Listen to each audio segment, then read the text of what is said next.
আসসালামু আলাইকুম। আমি মোহাম্মদ নজরুল ইসলাম শুভ। আমি একটি বেসরকারি কোম্পানিতে চাকরিতে নিয়োগে আছি। বর্তমান সাময়িক অবস্থা নিয়ে আমি আমার কিছু মূল্যবান বক্তব্য আপনাদের সামনে তুলে ধরতে চাই।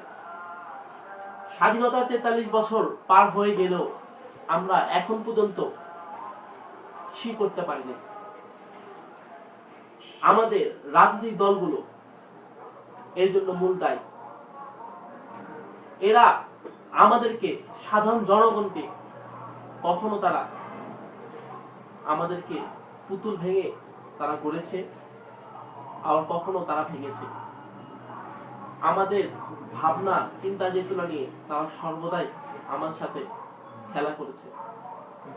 আমি একটি কথা আপনাদের কাছে বারবার বলতে চাচ্ছি, আজ কেনই সহিংসতা, আজ কেনই হানাহানি? আপনারা দেখুন, একটিবার চিন্তা করুন, আজকে সাধারণ মানুষ কয়জন মরছে আর কতজন রাজনীতিবিদ আজকে মারা যাচ্ছে। আজকে মরছে কারা? সাধারণ মানুষ মরছে। আর রাজনীতিবিদরা ঘরে বসে তারা আন্দোলনের ডাক দিচ্ছে। কেউ বলছে আমরা সংলাপ মানি না, কেউ বলছে আমরা সংলাপে যাব না।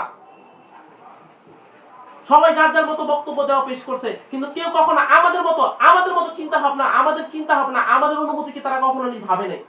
তারা সব সময় তাদের কথা চিন্তা ভাবনা করেছে।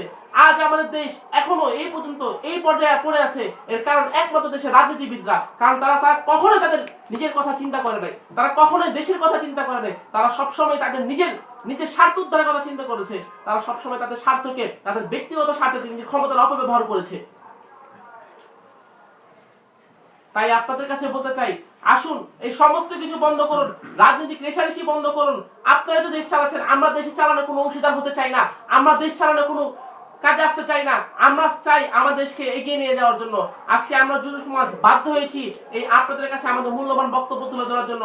কারণ আজকে দেশে গণতন্ত্র নাই, দেশে আজকে শুধু স্বাধীনতা, এক গণতন্ত্র দেশ। আমরা বলি যে গণতন্ত্র রয়েছে, কিন্তু দেশে মানুষের কথা বলার স্বাধীনতা কেড়ে নেওয়া হয়েছে। আজকে গণতন্ত্র কিসের গণতন্ত্র? যেখানে government by the people, for the people, of the people বলা হয়েছে, কিন্তু মানুষের কাজের জন্য সেটা কিছুই করা হয় নাই। আজকে আজকে সরকার আমাদের অধীনে না, আমরা সরকারের অধীনে নয়, সরকার বরং আমাদের অধীনে থাকবে। কিন্তু দুঃখের সাথে বলতে হচ্ছে, আমরা দেশটাকে এগিয়ে নিতে যেতে পারছি না। আসুন না, চলুন না আমরা হাতটা ধরি, কে কোথা থেকে পারি একসাথে এগিয়ে যাই, দেশটাকে নিয়ে যাই।